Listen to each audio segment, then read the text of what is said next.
पुरी माँ बाटमंगला मंदिर निकटରେ ଥିବା श्री मुक्तेश्वर बजार रामकृपा परिषद पक्षर दीर्घ 9 दिन धरी चलिथिबा रामपरायण प्रवचन सहित महायज्ञ पूर्णाहुति सुरखुरी संपन्न होइछि।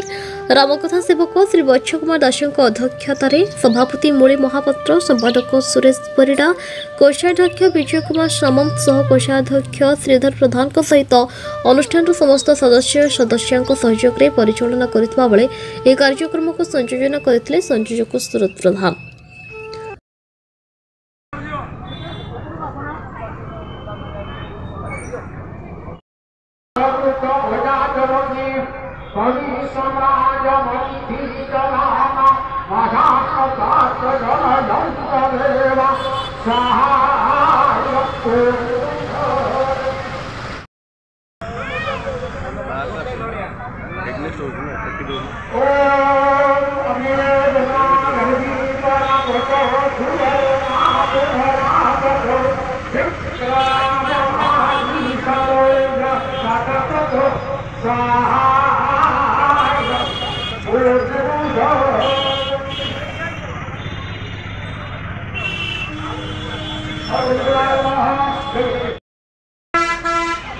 देवला कला मु डाकी सुजीत की आ बापू मो तू का कथा मु जानि जे आगे परिचय आगे मो नाम विजय कुमार सामंत।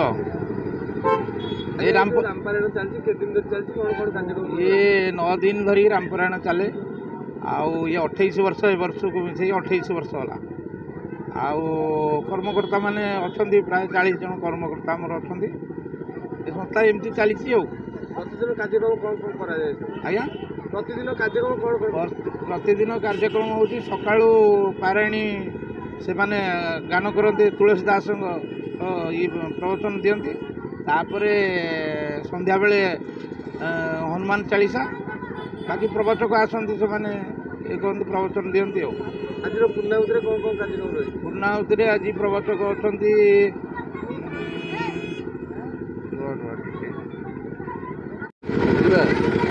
आगे परिचय आज्ञा मो सुरेंद्र परिडा उक्त अनुष्ठान संपादक।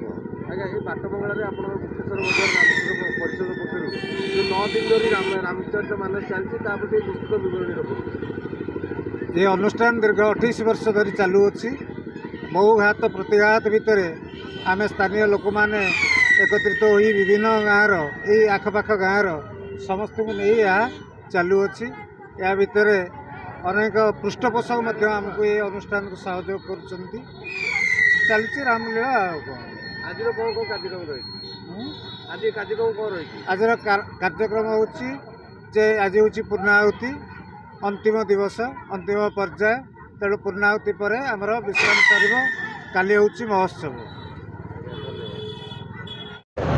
आज्ञा मो सुरत प्रधान ये आमर बाटमंगला रामचरित मानस मंचर जड़े सभ्य मु 9 दिन धरी कार्यक्रम चलती विस्तृत विवरणी हाँ 9 दिन धरी दीर्घ 28 वर्षर मंच या बहु झड़ झंझा सहीकि आमर कर्मकर्ता मैंने आरंभ कर सहित मुझे संपृक्त अच्छी बहुत कष्ट होती अनुष्ठान करने दीर्घ वर्षर मंच ये बहुत ओडिशार बहुत मुख्य मुख्य वक्ता द्वारा यही मंच परिचालित होती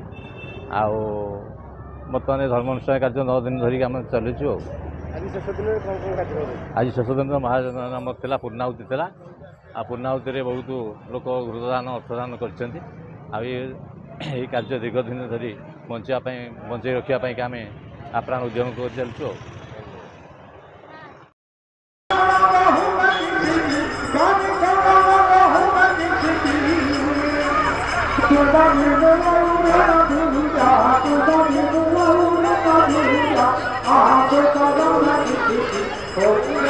पुरी रमेश साहू का रिपोर्ट न्यूज उपांत खबर।